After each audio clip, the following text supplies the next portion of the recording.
Job Kapitulo 38. Ang sagot ng Diyos kay Job. Pagkatapos nito, sumagot ang Diyos kay Job sa pamamagitan ng malakas na bagyo.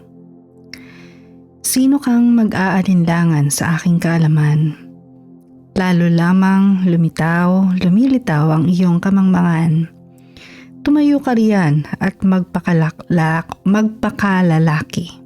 Tanong ko'y sagutin, ikaw ay magsabi, nasaan ka nang likhain ko ang mundo?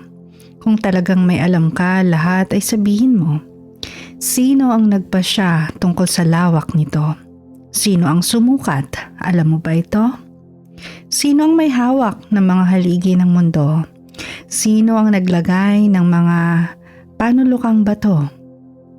Noong umagang iyon, ang mga bituin nag-awitan at mga nilalang sa langit sa tuwa'y nagsigawan. Sino ang humarang sa agos ng dagat nang mula sa kalaliman nito'y sumambulat?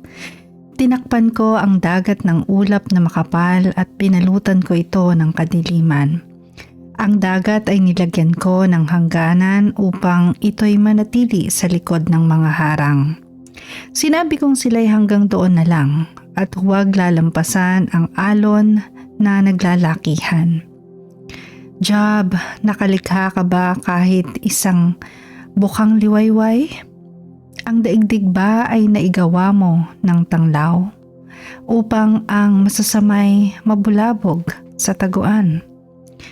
Malinaw na gaya ng tatak sa putik ng makulayan ay tumingkad gaya ng damit. Masasamang tao'y nasisilaw sa liwanag ng araw. Sa paggawa ng karahasay, sila'y napipigilan. Nakapunta ka na ba sa mga bukal ng karagatan? Ang sahig ng dagat ay iyo bang nalakaran? May nakapagturo na ba sa iyo sa mga pintuan na pasukan tungo sa madilim na daigdig ng mga patay?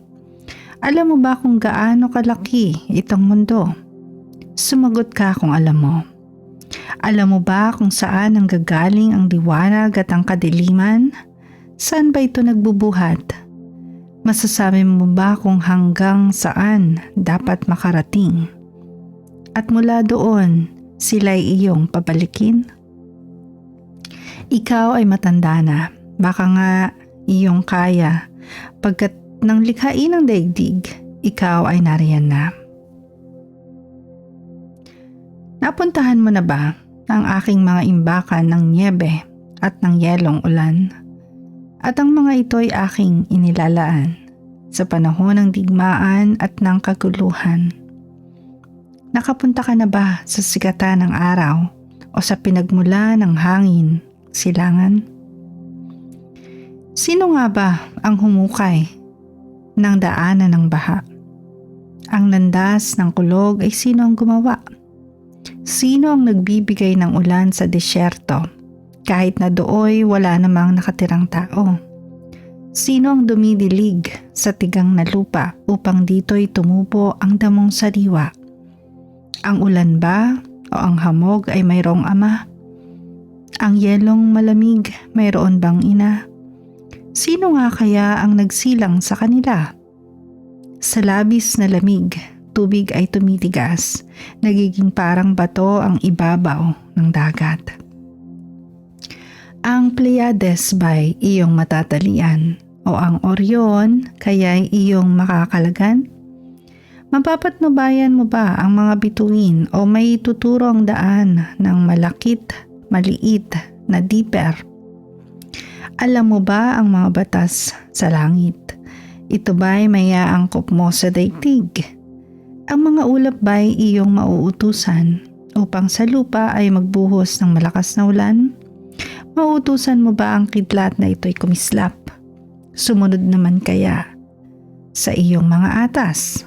Sino ang nagsasabi sa ibong ibis kung kailan tataas ang ilog Nilo? At sino ang nagpapapatid sa tandang upang ibadya ang pagdating ng bukang liwayway?